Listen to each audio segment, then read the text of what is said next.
కింద పడ్డది. కేరళ ఘాట్ సెక్షన్ అయితే స్టార్ట్ అయిపోయింది. చూడండి లెఫ్ట్ సైడ్ లొకేషన్ ఎట్లుందో, మామూలుగా లేదు అసలు, చాలా బాగుంది. వెళ్ళిపోద్ది. గుడ్ మార్నింగ్ గైస్ అందరికీ. Hi friends, welcome back to CSR truck vlogs. మన ఛానల్ ఫస్ట్ టైం చూస్తున్నట్లయితే తప్పకుండా అందరూ సబ్స్క్రైబ్ చేసుకోండి. వీడియో నచ్చితే తప్పకుండా లైక్ చేయండి. లైక్ చేస్తే చాలామందికి స్ప్రెడ్ అయిపోద్ది వీడియో. వెళ్తుంది కనుక్కున్నాను, వెళ్తుంది అంటే వెళ్తుంది అన్నారు ఊర్లో వాళ్ళు.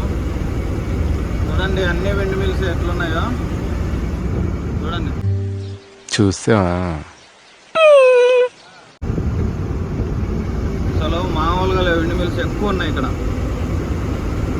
రోడ్డు కూడా చాలా చిన్నది, చాలా జాగ్రత్తగా ఉండాలి.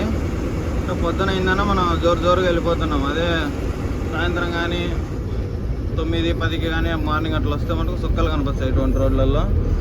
ఎందుకంటే బండ్లు బైకులు అవి వస్తూ ఉంటాయి అన్నమాట. కష్టం అయిపోద్ది తోలాలంటే, విసుకొచ్చేస్తుంది. ఇప్పుడే విసుకొచ్చేస్తుంది. ఇంకా 130 కిలోమీటర్లు ఉంది. అసలు జర్నీనే సాగట్లేదు అనమాట. 200 కిలోమీటర్లకు 5 గంటలు చూపించినప్పుడే అనుకున్నాను అనమాట. 5.5 గంటలు చూపించింది 200 కిలోమీటర్లకు ఎస్టిమేషన్ టైము. అనుకున్నాను 8 గంటలు దాటిపోతుందని, అనుకున్నట్లుగానే దాటిపోతుంది. ఇంకా మనకు 5.5 గంట అయితే పట్టొచ్చు. ఇంకా 130 కిలోమీటర్లు పోవడానికి. చూద్దాం మరి ఎట్లయితుందో. ముందుకెళ్ళే ఘాట్ సెక్షన్ ఉంటుంది, మామూలుగా ఉండదు అసలు ఘాట్ సెక్షన్. సో గాయస్ ఇక్కడ నుంచి మనం రైట్కి అయితే తీసుకోవాలి. రైట్కి వెళ్తే శంకోటై, స్ట్రైట్ వెళ్తే కొల్లం, లెఫ్ట్ వెళ్తే సన్రాయ్. మనం వచ్చేసి సెంగోటై రోడ్ వెళ్ళాలన్నమాట. ఇక్కడ నుంచి వెళ్తే రైట్కి వెళ్తే సెంగోటై అయితే వెళ్తాం. ఇది బైపాస్ అనమాట. స్ట్రైట్ వెళ్తే టౌన్లోంచి కూడా వెళ్ళొచ్చు. మళ్ళీ ఎందుకు తలనొప్పులు అని మనకు, అందుకని బైపాస్లో వెళ్ళిపోతున్నాం. ఇది వచ్చేసి సెంగోటై వెళ్తుంది. మనకు ఆర్టీఓ తగులుతాడు అనమాట, తమిళనాడు బార్డరు, ఎగ్జిట్ బార్డరు. ఆర్టీఓకు ఎంత ఇవ్వాలో మరి తెలీదు, చూడాలి. ఎంత తీసుకుంటాడో, తీసుకున్న తర్వాత చెప్తాను ఎంత తీసుకున్నాడు అనేది. అది అయిపోయిన తర్వాత మళ్ళీ చెక్ పోస్ట్ ఉంటుంది అనమాట. అక్కడికి మనం రైస్ తీసుకెళ్ళాలి. అంటే బండ్లో శాంపిల్ రైస్ అనేసి ఉంటుంది అనమాట. శాంపిల్ రైస్ బండ్లో లేకపోతే మన బియ్యం అయితే తీసుకున్నాను. లేదంటే వాళ్ళకి 100 రూపాయలు ఇవ్వాలంట.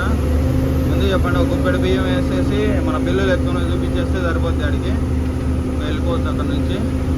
సో గాయస్ ఒకసారి లొకేషన్ చూడండి ఎట్లుందో, మీకు ఎట్లా అనిపించిందో ఒకసారి కామెంట్ చేయండి. అబ్బా ఈ బండి చూడండి, భారత్ బెంజ్ వెహికల్. దూరంగా కింద పడ్డది. టర్నింగ్లో స్పీడ్గా వచ్చినట్టున్నాడు, కింద పడింది. చాలా వరకు డ్యామేజ్ అయింది. చూడండి ఇంకా ఘాట్ సెక్షన్ అయితే ఎంటర్ అవుతుంది అనమాట. మనం చాలా జాగ్రత్తగా ఉండాలి. ఇంకా ఇక్కడ నుంచి 92 కిలోమీటర్లు మాత్రమే ఉంది. మొత్తం ఘాట్ సెక్షన్ ఉంటుంది. మన అన్లోడ్ పాయింట్ వరకు మెరకలే అనమాట. ఎక్కడం దిగడం ఇదే ఉంటుంది. ఇంకా మెంటల్ ఎక్కిపోద్ది అనుకోండి. ఇంకా వ్యూస్ అయితే మామూలుగా ఉండవు. ఇక్కడ నుంచి షురు ఇంకా వ్యూస్. మన ముందర వచ్చేసి ట్రైలర్ వెళ్తుంది అనమాట. టిప్పర్ టైపులో అనేది భారత్ బెంజ్ వెహికల్. అది కూడా సేమ్ అటాటు వెహికల్. ఇందాక కింద పడ్డది. ఇంకా వెనకలు కూడా ఒకటి వస్తుంది. చూడండి గ్రీనరీ మొత్తము. ఎండ అయితే పెడుతుంది. మంచి విషయం ఏంటంటే వర్షం పడిందంటే అసం అయిపోతాం అనమాట. ఇక్కడ వర్షం పడ్డా ఏం కాదు, కానీ వర్షం పడితే ఏమంటే బండి రన్నింగ్లో కింద బొరకలు ఉన్నాయి కదా, ఆ వాటర్ హౌసింగ్ టైర్ ఉండే వాటర్ పైకి కొట్టడం వల్ల అది లోపలికి వచ్చేసి చెమ్మ అయితే వస్తున్నాయి అనమాట. ఫస్ట్ ట్రిప్ అలాగే జరిగింది. రెండో ట్రిప్ అయితే పూర్తిగా తడిచిపోయినాయి. ఈ ట్రిప్ అనేది చాలా జాగ్రత్తగా ఉండాలి. వర్షం ఎక్కువ పడితే నిలబెట్టేసేయాలి బండి, స్లోగా వెళ్ళాలి. చూద్దాం మరి ఎట్లయితుందో. ఇంకా ముందుకెళ్తే బార్డర్ అయితే వస్తుంది, తమిళనాడు బార్డర్. ఇంకా రాలేదు. తమిళనాడు బార్డర్లో మనం అమౌంట్ ఇచ్చేసి బయలుదేరిపోతే నెక్స్ట్ వచ్చేసి చెక్ పోస్ట్ ఉంటుంది అనమాట. అక్కడ చెకింగ్ చేయించేసుకోవాలి. మళ్ళీ పేపర్స్ అన్నీ తీసుకెళ్ళి ఇంకా అంతతో మనం ఘాట్కి అయితే ఎంటర్ అయిపోతాం. ఇంకా పూర్తిగా ఈ 2 దాటేసుకుంటే. టిఫన్ కూడా చేయలేదు, టిఫన్ చేయాలి ఫస్ట్. ఎక్కడన్నా బార్డర్ దాటినాక టిఫన్ చేసేసి ప్రశాంతంగా బయలుదేరిపోతాము. ఇక్కడ వచ్చేసి భారత్ బెంజ్, టాటా వెహికల్స్ ఎక్కువ అనమాట. అవి కూడా ఏసీ వెహికల్సే. చెక్ పోస్ట్ వచ్చి సో గాయస్ మనం వచ్చేసి ఆర్టీఓ చెక్ పోస్ట్ అయితే దాటేసి లోపల సెట్ చేయించాం అనమాట పేపర్స్. చూడండి ఆర్టీఓ చెక్ పోస్ట్ పులియారై అనేసి డేట్ వేసి 5వ తేదీ అనమాట. ఈరోజు 5, 6వ తేదీ అయితే 5వ తేదీ డేట్ వేసినాడు చూడండి. వేసేసి 700 అయితే తీసుకున్నాడు. ఫస్ట్ 500 ఇచ్చా, 800 అన్నాడు. మళ్ళీ సార్ తోడా కమ్మి పోడు సార్ అంటే మళ్ళీ 100 రూపాయలు వెనక్కి ఇచ్చాడు అనమాట చాయ్ పైసలని. మొత్తం 700 అయితే తీసుకున్నాడు. 200 రూపీస్ సేవ్ అనమాట మనకు. ఇంకా చూడండి, ఇంకా ఘాట్ సెక్షన్ అయితే స్టార్ట్ అయిపోద్ది. కొద్దిగా ముందుకు వెళ్తే చెక్ పోస్ట్ ఉంటుంది అనమాట. ఆ చెక్ పోస్ట్ దగ్గరికి వెళ్ళి ఈ పేపర్స్, ఆ రైసు తీసుకెళ్ళి, రైస్ అంటే మన బండ్లో రైస్ అనమాట, వంట చేసుకునేటి, ఇది తీసుకెళ్ళి ఏ శాంపిల్ అనేసి ఇచ్చేయాలి. ఇస్తే వాళ్ళు పేపర్స్ అన్ని చెక్ చేసుకొని మనకు పంపిస్తారు. అక్కడ ఒక్క రూపాయి కూడా ఇవ్వాల్సిన అవసరం ఉండదంట రైస్ తీసుకెళ్తే. రైస్ తీసుకెళ్ళకోకుంటే 100 రూపాయలు ఇవ్వాలంట. ఇక్కడే అనమాట అది చెక్ పోస్ట్ వచ్చింది చూడండి దగ్గరికి. ఒక 100 మీటర్స్ ఉంది. చెక్ పోస్ట్ దగ్గరికి కూడా వచ్చేసాం. చూడండి, భారత్ బిందు వెహికల్స్ చాలా ఎక్కువ అనమాట. ఇక్కడ సైడ్ పెట్టేసుకొని బండి లోపలికి వెళ్ళేసి వస్తాను. సో గాయస్, ఇక్కడ రైస్ అయితే ఇచ్చేసినాను. ఏంటి అయ్యేనా రైస్ అంటున్నాడు అనమాట. శాంపిల్కి అయ్యే సార్ ఇస్తారు, ఎక్కువ ఏడిస్తారంటే రైస్ తీసుకున్నాడు. చూడండి, రైస్ ఇవ్వకోకుంటే 100 రూపాయలు డబ్బులు ఇవ్వాలి. అదే అనమాట. చూడండి లొకేషన్ ఎట్లుందో ఒకసారి కామెంట్ చేయండి. ఇక్కడ నుంచి అక్కడ ఆపేది అయితే ఏమి ఉండదు, ఇంకా నాన్ స్టాప్ వెళ్ళిపోవటమే. నెక్స్ట్ కేరళ బార్డర్ వస్తుంది. పైనాపిల్ తీసుకున్నాము. పైనాపిల్ తీసుకోవాలి అనుకుంటూనే ఉన్నాను. ఒక ట్రిప్ కూడా కుదరలేదనమాట. పోయిన ట్రిప్ ఏమో ఫాస్ట్గా వచ్చేసాను. ఫస్ట్ ట్రిప్ ఏమో ఈ రూట్లోనే వచ్చినా కానీ అప్పుడు వర్షం పడడం వల్ల ఎక్కడైతే నిలబెట్టలేదు, హెవీ వర్షము. ఈ ట్రిప్లోన వెళ్ళేటప్పుడు కానీ వచ్చేటప్పుడు కానీ ఖచ్చితంగా పైనాపిల్ అయితే తీసుకుంటాను. ఎందుకంటే మళ్ళీ రిటర్న్ ఈ రూట్లోనే రావాలి మనం, తూత్తుకుడి ఎంటీ వెళ్ళాలంటే. అక్కడ ఏమన్నా లోడ్ చెప్తే మటుకు ఇబ్బందిలా, ఎంటీ రావాలంటే మటుకు తూత్తుకుడికి ఈ రూటే రావాల్సిందే. సో గాయస్ చూడండి, కేరళ ఘాట్ సెక్షన్ అయితే స్టార్ట్ అయిపోయింది. ఒకటే రోడ్ అనమాట, వెళ్ళిపోతూ ఉండాలి. ఎగుమార్లు దిగుమార్లు చూడండి, ఇంత స్లోగా వెళ్తుంది అనమాట బండి. 15-20 అంతకంటే ఎక్కువ వెళ్ళదు. సో గైస్, ఇక్కడైతే బండి అయితే ఆపేసి అనమాట. ఇక్కడే టిఫిన్ తినేసి ఇంకా బయలుదేరిపోతాం ఇక్కడ నుంచి. ఇక్కడ టిఫిన్ సెంటర్ ఉంది, మళ్ళీ దొరకదో లోపలికి వెళ్తే. కేరళ ఎంటర్ అయినప్పటి నుంచి ఇది ఒక టిఫిన్ సెంటర్. చూద్దాం ఏముంటాయి, టీ, కాఫీ, వడ, జ్యూస్ అని ఉంది. ఏదో ఒకటి తినేసి బయలుదేరిపోతాం. ఇది కేరళలోనే ఘాట్ సెక్షన్ అనమాట పూర్తిగా. ఈ ఘాట్ సెక్షన్ చేసి చూడండి ఎంత అలా అంటే ఎక్కదన్నమాట బండి. పూర్తిగా టర్న్ చేసుకొని లెఫ్ట్కి వెళ్ళిపోయి మళ్ళీ కట్ చేసుకోవాలి, లేదంటే ఎక్కదు బండి. డ్రైవర్ కోఆర్డినేషన్ అనేది ఇంపార్టెంట్ అనమాట. చాలా చూస్తున్నారు కదా, చాలా డేంజరస్గా ఉంటుంది. మళ్ళీ ఇప్పుడు వెనక్కి వెళ్ళాలి ఇక్కడ నుంచి.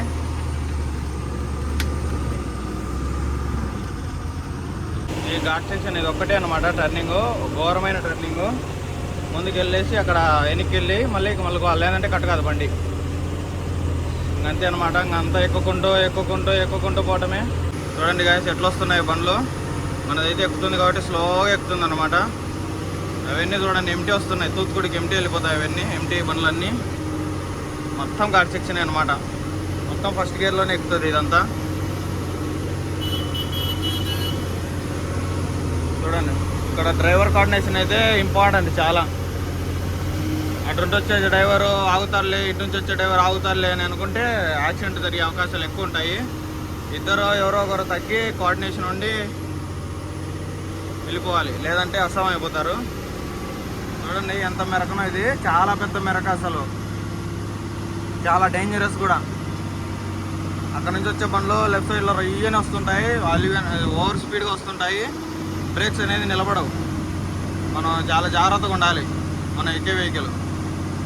ఎక్కడలో ఏముందండి, ఎవరైనా ఎక్కించారు. దిగడంలోనే అసలైన సినిమా ఉంటుంది. దిగడంలోనే డ్రైవర్ పనితనం తెలిసిపోతుంది. చూడండి లెఫ్ట్ సైడ్ లొకేషను ఎట్లుందో, మామూలుగా లేదు అసలు, చాలా బాగుంది. చూడండి అంత మెరకను, ఇదంతా మెరకే అనమాట. కొద్దిగానే ఎక్కువ ఉంటుంది, మళ్ళీ అక్కడ లైట్గా ఉంటుంది, అంతగా ఉండదు. ఇది వచ్చేసి పెద్ద మెరకగా ఉంటుంది. చూడండి వర్షాలు అయితే పడిపోయినాయి అనమాట. ఎప్పుడు ఇక్కడ వర్షం పడుతూనే ఉంటుంది అబ్బా ఈ ఘాట్ రోడ్లో కానీ కేరళ మొత్తము. వెదర్ అయితే మామూలుగా ఉండదు అసలు, చాలా బాగుంటుంది. ఒక్కోసారి విసుగు కూడా వస్తుంది అనమాట. ఏందబ్బా డైలీ వర్షం అని. మనకి ఎప్పుడు చూడన్నానా బాగుంటుంది. ఇక్కడ వాళ్ళకి వచ్చేసి విసుగు అనిపిస్తూ ఉంటుంది. ఎప్పుడు వర్షం పడుతుంది, ఎప్పుడు 24 గంటలు రైన్ కోట్లు తొడుక్కొనే ఉంటారు అనమాట. తీయని కూడా తీయరు అసలు టౌన్లో ఉండే వాళ్ళైతే. ఎందుకంటే ఎప్పుడు వర్షం పడుతుందో ఎప్పుడు వర్షం పడదో అసలు తెలియదు అనమాట, కనిపించలేం. చాలా జాగ్రత్తగా ఉండాలి రైస్ రోడ్ వేసుకొని వస్తే కేరళకు. తడిసిపోయిందంటే డబ్బులు కట్ చేస్తారు, ఇంకా ఆసాం అయిపోతాం. చూడండి లెఫ్ట్ సైడ్లో లోయ. ఇంకా ఘాట్ సెక్షన్ అయితే ఎగమార్ అయితే అయిపోయింది అనుకుంటా. సెకండ్ గేర్లో అసలు లాగలేకుంది బండి.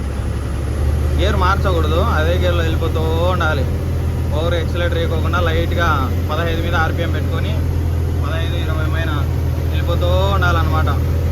మళ్ళీ గేర్ డౌన్ చేసినాము, గేర్ మార్చినామంటే మళ్ళీ స్లో అయిపోతుంది బండి. మళ్ళీ ఫస్ట్ గేర్ కానుంచి రావాల్సి ఉంటుంది. మళ్ళీ ఏదో పెద్ద తలనొప్పి. అందుకే ఇంకా సెకండ్ గేర్ మార్చను, సెకండ్ గేర్లో వెళ్ళిపోతూ ఉంటా వెళ్ళిపోయినంత వరకు. ఎప్పుడు కొంచెం ప్లేన్ రోడ్ వస్తుందో అప్పుడు మార్చుకుందాము. చూడండి అబ్బా పైన లొకేషన్ ఎట్లుందో ఒకసారి. మొత్తం అన్నీ టేకు చెట్లు, టేకు రబ్బరు ఎక్కువ ఉంటుంది అనమాట ఇక్కడ. చూడండి ఏ వెహికల్ చూసుకున్నా కూడా చిన్న వెహికల్ నుంచి పెద్ద వెహికల్ వరకు ఏసీ వెహికల్స్ అనమాట కేరళ బండ్లు. ఇది వచ్చేసి తమిళనాడు బండి. చూడండి ఎట్లా దూసుకొచ్చేస్తున్నాడు బాబాయ్. మొత్తం వచ్చేసి వర్షం పడి పచ్చగా ఉందమ్మా వాతావరణము. మంది అన్లోడ్ అయిపోతే ఈరోజు ప్రశాంతంగా నైట్ అక్కడే పడుకొని మార్నింగ్ వెళ్ళేసి బయలుదేరిపోదాము. సో గైస్ చూడండి ఇక్కడ వాటర్ ఫాల్స్. మన ట్రిప్పులు వచ్చేసి ఇక్కడ బీభత్సంగా పడుతుండే వాటర్ ఫాల్స్. ఇప్పుడు ఎందుకు లేవంటే వర్షాలు అయితే లేదు కదా. ఇప్పుడు వర్షం పడితే మనకు ఎనీ టైం వాటర్ ఫాల్స్ ఉంటాయి అన్నమాట. ఇక్కడ చాలా వాటర్ ఫాల్స్ ఉంటాయి. వర్షం పడకుంటే ఎటువంటి వాటర్ ఫాల్స్ అయితే చాలా తక్కువ ఉంటాయి. చూడండి బయట ఎండ ఉంది కానీ ఇక్కడ వచ్చేసి బాగా చల్లగా ఉంది అనమాట వెదర్. మొత్తం రోడ్డు చూడండి ఎట్లుందో. ఇది వచ్చేసి పెట్రోల్ బంక్లో వేస్తారు కదా రాళ్ళు, అవి వేసినారు చూడండి బ్రిక్స్. ఎందుకంటే ఎక్కువ వాటర్ ఫాల్స్ అవుతుంటాయి అనమాట ఇక్కడ. చూడండి కొండ వాటర్ ఫాల్స్ అవడం వల్ల రోడ్డు కొట్టుకొని పోతుంది అనమాట. సిమెంట్ రోడ్ అయినా కానీ అది డాంబర్ రోడ్ అయినా కానీ ఎక్కువ కాలం ఉండదు. అందుకోసమని వేసినారు, చాలా నాళ్ళు ఉంటాయని. అవైతే చాలా నాళ్ళు లైఫ్ ఉంటాయి. ఈ డాంబర్ రోడ్డు ఇవన్నీ ఏంటంటే వర్షం పడి రోడ్డు వీక్ అయిపోయి పగిలిపోతుంది అనమాట. ఇంకా ఈ వెహికల్ తిరిగే రోడ్డు కదా, ఇంకా తొందరగా పాడైపోయే అవకాశాలు ఉంటాయి. అటు ఆల్రెడీ పాడైపోయిందని అవి వేసినారు అనమాట బ్రిక్స్. చూడండి ఇక్కడ కూడా వాటర్ ఫాల్స్ ఉండే నేను వచ్చినప్పుడు, ఇప్పుడైతే లేదు. వర్షం పడుతూ డ్రైవ్ చేసేస్తేనే అబ్బా మజా వచ్చేది ఈ రోడ్లో. ఎక్కడ చూసినా వాటర్ ఫాల్స్ ఉంటాయి, అసలు మామూలుగా ఉండవు లొకేషన్స్.